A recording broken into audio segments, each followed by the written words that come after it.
இது part 2 video. Part 1 video already டூரா வந்து ஆர்கனைஸ் பண்ணி போட்டிருக்கேன். தேவைப்படுறவங்க செக் பண்ணிக்கோங்க. இன்னைக்கு பார்ட் 2 வீடியோல என்ன பார்க்க போறோம்னா, ஃப்ரிட்ஜை நம்ம எப்படி நீட்டா மெயின்டைன் பண்றது அப்படிங்கறதா. ஃப்ரிட்ஜை வந்து ஓபன் பண்ணாலே சம் பேட் ஸ்மெல் வர மாதிரி இருக்கும். அதை வந்து நீங்க கட் ஷார்ட் பண்றதுக்கு என்ன பண்றீங்க அப்படின்னா, இந்த மாதிரி ஒரு ஆஃப் லெமனை வந்து கட் பண்ணிட்டு நீங்க ஃப்ரிட்ஜ்லயே இந்த மேல கார்னர்ல வச்சிட்டீங்க அப்படின்னா, ஒரு அளவு க்ளோஸ் பண்ணி இருக்கும்போது இருக்கிற ஆர்டர்ஸ் எல்லாத்தையுமே வந்து இதில் இழுத்துரும். ஏன்னா கொஞ்சம் பேர் வந்து நான்வெஜ் எல்லாமே ஸ்டோர் பண்ற பழக்கம் இருக்கும். அதுக்காக வந்து இந்த மாதிரி வச்சிட்டீங்கன்னா கிளீனா ஸ்மெல் ஃப்ரீயா வந்து இருக்கும். முடிஞ்ச அளவுக்கு இந்த மாதிரி இருக்கிறது எல்லாத்தையுமே வந்து நீங்க ரேக்கா போட்டு ஸ்டோர் பண்ணி வச்சிட்டீங்க அப்படின்னா உங்களுக்கு மெயின்டைன் பண்றதுக்கு ரொம்பவே ஈஸியா இருக்கும். தேவையில்லாத டஸ்ட் எல்லாமே வந்து இங்க எங்கேயுமே செட்டில் ஆகாம அந்தந்த ஆளுக்குள்ளேயே வந்து அந்தந்த பாக்ஸ்லயே வந்து நின்றும். நம்ம ஈஸியா ரிமூவ் பண்ணிட்டு திருப்பி வந்து ரீஃபில் பண்ணி வச்சுக்கலாம். நம்ம ஃப்ரிட்ஜை வந்து துடைக்கும் பொழுது சும்மா வந்து வெறும் தண்ணியில துடைக்கிறது இல்ல சோப் ஆயில் போட்டு துடைக்கிறதோ அந்த மாதிரி பண்ணாம கொஞ்சமா கல்லுப்புமே இதே மாதிரி ஒரு எலுமிச்சை இருந்துச்சுன்னா அதையுமே ஃபுல்லாமே ஃபீஸ் பண்ணி விட்டுட்டு நீங்க அதை வச்சு ஒரு கிளாத் தொடச்சு எடுக்கும்பொழுது நம்மளுக்கு சூப்பரா ஒரு மாதிரி லெமன் ஃபிளேவரா இருக்கும். ஏன்னா நம்மளோட ஃபுட் எல்லாமே ஸ்டோர் பண்றங்காட்டிக்கு நம்மளோட இதுவும் ஃப்ரிட்ஜுங்கிறங்காட்டிக்கு தேவையில்லாத கெமிக்கல்ஸ் எல்லாத்தையுமே வந்து இன்க்ளூட் பண்ண வேண்டியதில்லை. இந்த மாதிரி ஸ்டெப்த்தை வந்து நான் ஃபாலோ பண்ணிட்டு இருக்கேன். ஃபோர்க்,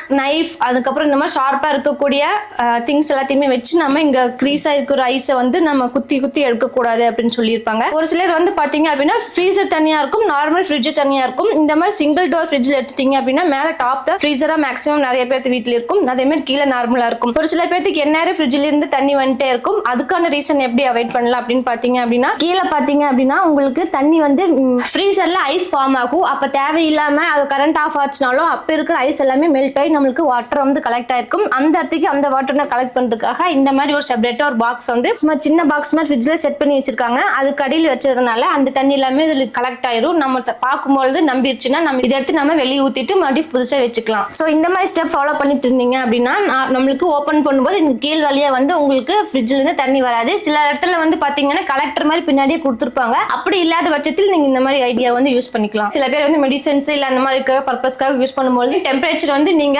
அதிகமா வச்சிருந்தீங்க அப்படின்னா உங்களுக்கு இது ஃபுல்லாவே என்ன ஆயிரும்னா ஐஸ் வந்து ஃபார்ம் ஆயிடும். நான் நார்மலா இப்போ விண்டர்ங்காட்டிக்கு ரொம்ப லோ கூலிங் வச்சுக்கிறங்காட்டிக்கு எனக்கு இந்த இடத்துக்கு வந்து ஐஸ் எதுவுமே ஃபார்ம் ஆகாம நான் ஊத்தி வச்சிருக்கிற ஐஸ் கியூப் மட்டும்தான் இருக்கு. இதே இன்கேஸ் நான் வந்து சம்மர் வச்சிருந்தேன் அப்படின்னா நம்மளுக்கு இங்க கூலிங் ஹையா தேவைப்படும். அந்த இடத்துக்கு இது ஃபுல்லாமே நம்மளுக்கு என்ன ஆயிரும்னா ஐஸ் ஃபார்ம் ஆயிடும். இங்கேயே மென்ஷன் பண்ணிருக்காங்க பாருங்க, அந்த ரெட் இண்டிகேஷனுக்கு மேல வந்துருச்சு அப்படின்னா நம்ம இந்த டிஃபாரஸ்ட் பட்டன் வந்து பிரஸ் பண்ணணும் அப்படின்னு சொல்லிட்டு ரெண்டு ஆப்ஷன் பண்ணிக்கலாங்க. ஒன்னு வந்து நீங்க லோ கூலிங்ல வச்சு மெயின்டைன் பண்ணிக்கலாம். இல்ல உங்களுக்கு ஹை கூலிங் வேணும் அப்படின்னா இங்க மார்க் பண்ணிருக்காங்க பாருங்க, ரெட் கலர் மார்க் பண்ணிருக்காங்க பாருங்க. இப்போ நம்மளுக்கு ஐஸ் வந்து ஃபார்ம் ஆகி இப்ப மேல வரும்போது இது வரைக்கும் வந்தாலே நம்ம என்ன பண்ணணும் அப்படின்னா இங்க இருக்கிற டிஃபாரஸ்ட் பிரஸ் பண்ணிட்டீங்கன்னா ஐஸ் எல்லாத்தையும் வந்து ரிமூவ் ஆயிரும். அதுக்கு சேம் மெத்தட் தான் நம்ம டிஃபாரஸ்ட் பண்ணிட்டு இந்த இடத்துக்கு கொஞ்சம் பெரிய பாத்திரமா வச்சிருந்தோம்னா அந்த வாட்டர் எல்லாமே அதுல கலெக்ட் ஆகும். அப்ப தண்ணி நம்ம ஃப்ரிட்ஜ்ல இருந்து லீக் ஆகாம பாத்துக்கலாம். நான் சொன்ன இந்த 3 டிப்ஸும் ஃபாலோ பண்ணி உங்களோட ஃப்ரிட்ஜையும் நீட்டா மெயின்டைன் பண்ணிக்கோங்க.